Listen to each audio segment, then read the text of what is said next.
Let me walk you through the 5 smart money moves that institutional investors and savvy market players are making right now. But first, let me set the stage for where we are. The current market landscape. Here's what I found. We just came off an incredible 2024 where the S&P 500 returned 25%. That's back-to-back years of 20% or plus returns, which has only happened 9 times since 1928. Pretty wild, right?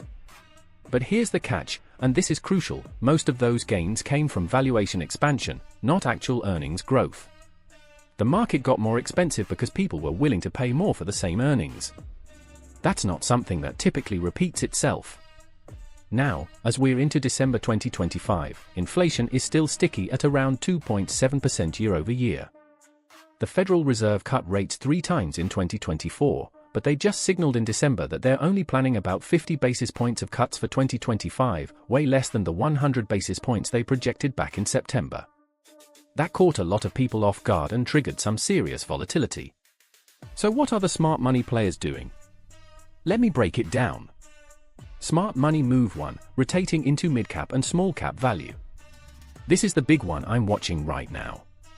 While everyone's been obsessed with the Magnificent 7, Apple, Microsoft, Nvidia, Meta, Amazon, Alphabet, and Tesla, institutional money is quietly rotating into smaller companies. Here's what caught my attention: the Magnificent 7 now make up 33% of the S&P 500. That's massive concentration. But here's the kicker: analysts are projecting that mid-cap and small-cap companies will see earnings growth of 44% in 2025. Why is this happening? Large-cap stocks are trading at 21.8 times forward earnings, one of the highest valuations since the dot-com bubble. Meanwhile, mid-caps and small-caps are trading at 15.6 and 15.3 times forward earnings respectively. That's a significant valuation discount. I found something really interesting in my research: value and growth stocks have been running neck and neck recently after more than a decade of growth domination. Smart money is recognizing that many investors are unintentionally underweight value stocks, and they're using this opportunity to rebalance. The play here? Look for quality mid-cap and small-cap companies with strong fundamentals that haven't participated in the mega-cap tech rally. These companies often have solid business models but are flying under the radar. Smart money move 2, locking in intermediate-term bond yields. This one's flying under most people's radar, but it's absolutely critical. With the Fed slowing down rate cuts and inflation remaining stubborn, smart money is locking in today's relatively high bond yields before they potentially drop further.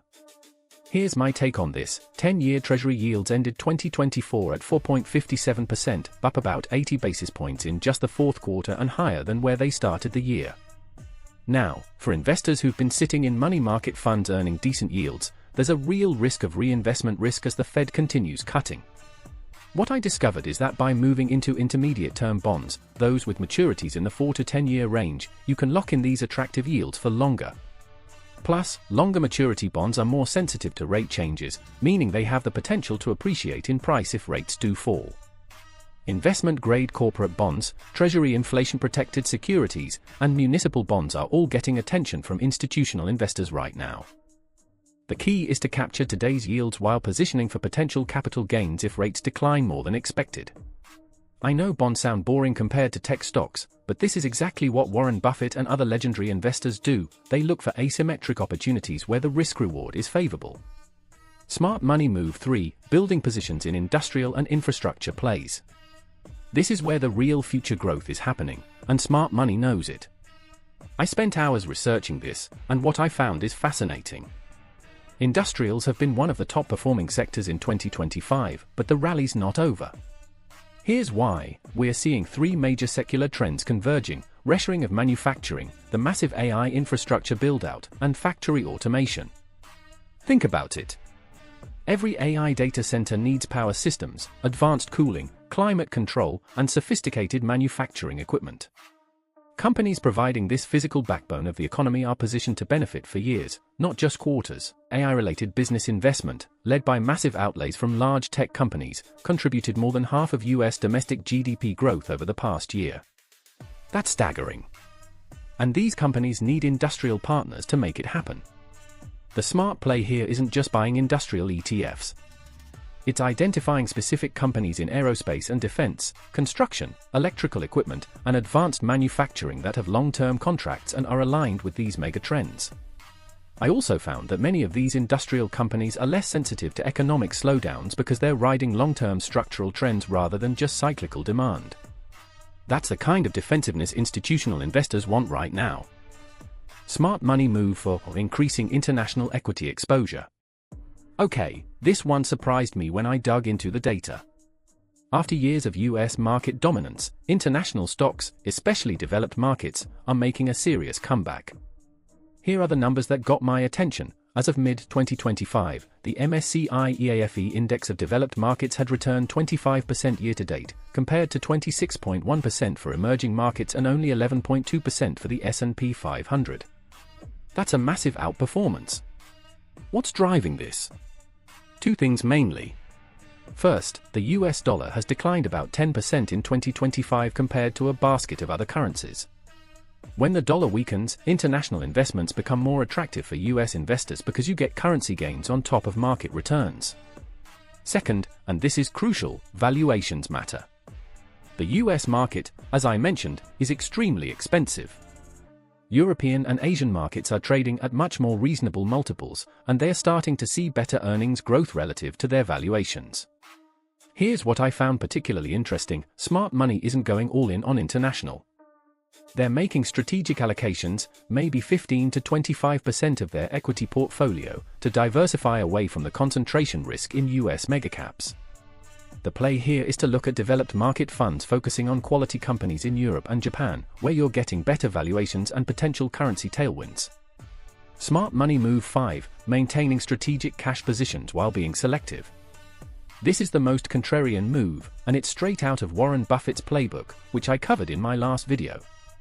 Here's what I'm seeing: while retail investors are jumping into every AI stock and chasing momentum, institutional investors are actually holding higher than normal cash positions. They're being incredibly selective about where they deploy capital. Why? Because with the S&P 500 trading near all-time highs and valuations stretched, they're preparing for opportunities that will inevitably emerge when volatility increases, which many expect in the coming quarters. I found this particularly telling. Investor sentiment has hit bullish levels that historically indicate overconfidence. The percentage of consumers expecting stocks to rise has soared to its highest point on record. That's usually a contrarian warning sign. But here's the nuanced part: smart money isn't going to cash because they're predicting a crash. They're maintaining liquidity so they can be opportunistic. They're using money market funds and short-term treasury bills that are still yielding 4 to 5%, so their cash is actually working for them while they wait. The strategy here is what Ray Dalio emphasized recently: don't just buy great companies, pay attention to pricing. A great company at the wrong price is a terrible investment. Smart money is being patient, maintaining dry powder, and waiting for better entry points. The bigger picture, what this all means. The reality is we're in a unique environment. Economic growth is solid. GDP has topped 2% annualized for 8 of the last 9 quarters. Corporate earnings are strong, especially in tech. But we also have sticky inflation, high valuations, policy uncertainty with the new administration's agenda, and the Fed pumping the brakes on rate cuts. What I've learned from studying smart money is that they think in probabilities, not certainties.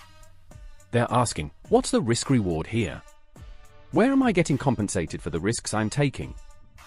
And right now, the answers are leading them to value over growth, intermediate bonds over cash, industrials tied to long-term trends, international diversification, strategic cash reserves. So what should you actually do with this information? Let me give you my practical takeaways. First, look at your portfolio allocation. Are you overweight megacap tech because those stocks have done well? Consider rebalancing into mid-caps, small caps, and international names that offer better valuations. Second, if you're sitting in a money market fund earning 4 to 5%, consider moving at least a portion into intermediate-term bonds to lock in these yields for longer and position for potential price appreciation. Third, don't ignore industrials. This isn't your grandfather's industrial sector. These are companies powering the AI revolution, reshoring movement, and infrastructure build-out. Do your homework and find quality names. Fourth, add international exposure if you don't have it. Even 15 to 20% can provide meaningful diversification and access to better valuations. If you found this helpful, let me know in the comments what specific areas you want me to dig deeper into. Are you curious about specific sectors? Interested in how to evaluate international markets? Want more bond strategies? Let me know. Until next time, keep investing wisely.